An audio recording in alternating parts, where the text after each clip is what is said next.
السلام علیکم ورحمۃ اللہ وبرکاتہ۔ راشد سہارا روز نامے کی چند اہم خبریں میں آپ کی جانکاری کے لیے پڑھتا ہوں، سنیے گا۔ 20 جنوری سے لوگ نہیں جا سکیں گے ایودھیا۔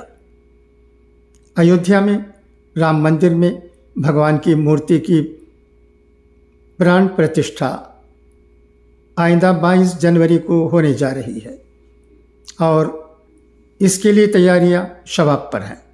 اس تقریب کے لیے سادھو سنتوں سمیت وی آئی پی اور وی آئی پی مہمانوں کو مدعو کیا جا رہا ہے۔ وہیں عام لوگوں کو ایودھیا جانے کے لیے روک لگا دی گئی ہے۔ پران پرتشٹھا کے 2 دن قبل سے ہی عام لوگوں کو ایودھیا جانے کے لیے روک لگا دی گئی ہے۔ عام لوگوں کو ایودھیا آنے پر ہونے والی پریشانی سے بچانے کے لیے یہاں نہ آنے کا مشورہ دیا گیا ہے اور یہاں آنے سے لوگوں کو روکنے کی ذمہ داری پنچایت سیکریٹریز اور گرام پردھانوں کو دی گئی ہے۔ بس اور ٹرین کی بکنگ بھی منسوخ کرنے کی ہدایت دی گئی ہے۔ ایودھیا میں آئندہ 22 جنوری کو رام مندر کے گربھ گرہ میں رام للا کی مورتی کی تنصیب ہوگی۔ اس موقع پر رام للا کے درشن کے لیے ملک و بیرون سے عقیدت مند ایودھیا پہنچنا چاہتے ہیں۔ حالانکہ وزیر اعظم مودی سمیت دیگر معروف ہستیوں کے شامل ہونے کی وجہ یہاں پروٹوکول ہوگا۔ اس دن ایودھیا میں سیکورٹی کافی مضبوط ہوگی۔ ٹہلنے کے لیے ہوٹلوں میں بھی کافی بھیڑ ہو سکتی ہے۔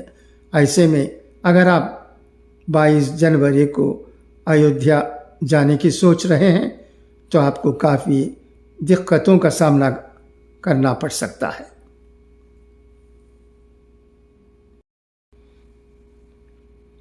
غزہ۔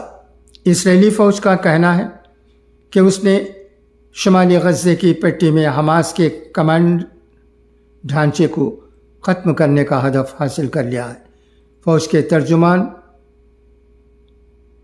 نے صحافیوں کو بتایا کہ فلسطینی عسکریت پسند تنظیم حماس اب علاقے میں صرف انفرادی طور پر اور کمانڈروں کے بغیر کام کر رہی ہے۔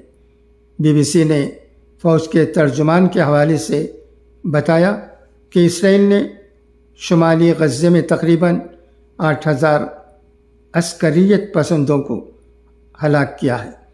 انہوں نے کہا کہ اسرائیل کی دفاعی افواج اب جنوبی اور وسطی غزہ میں حماس کو ختم کرنے پر توجہ مرکوز کر رہی ہیں۔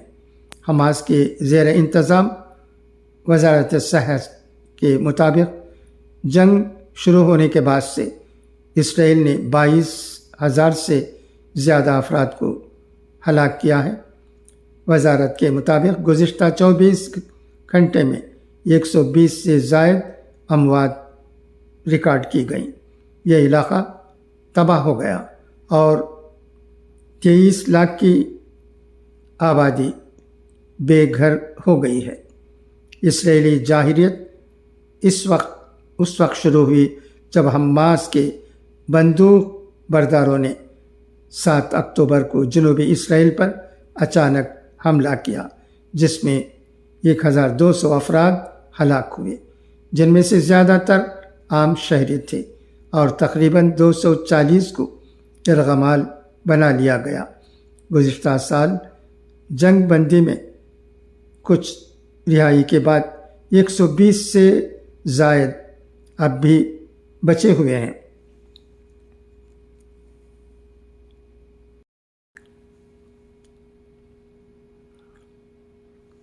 اسرائیلی وزیر اعظم بنیامین نتن یاہو نے ہفتے کے روز دہرایا کہ اسرائیل حماس کو ختم کرنے، ہمارے یرغمالیوں کی واپسی اور اس بات کو یقینی بنانے کے لیے اپنی مہم جاری رکھے گا کہ غزہ اب اسرائیل کے لیے خطرہ نہیں ہوگا۔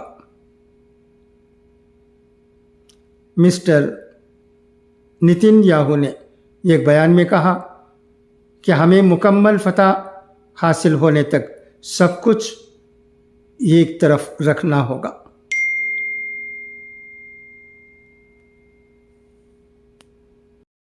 اب آئیے وارث شاہ رحمۃ اللہ علیہ کے اقوال زرین سنیں۔ تم جسے کرامت کہتے ہو اس کا دوسرا نام خودی ہے۔ خودی انسان کو کامل بنا دیتی ہے۔ فقر کا دوسرا نام اطاعت ہے، جس سے برکت بڑھتی ہے۔ جو قوم اپنی بیٹیوں کو قتل کرتی ہے وہ کبھی فلاح نہیں پائے گی۔ لین دین میں دغا دوسرے کو نہیں، خود کو ہی خسارہ دیتی ہے۔ جس کے کام رب سنوارتا ہے اس کے کام بندے کیسے بگاڑ سکتے ہیں؟ جس طرح اندھیری رات میں ستارے چمکتے ہیں، اسی طرح سلیقہ شعار عورت سے گھر کی رونق ہوتی ہے۔ دعا ہے کہ اللہ میں اچھی باتوں پر عمل کرنے کی توفیق عطا کرے۔ خدا حافظ، فی امان اللہ۔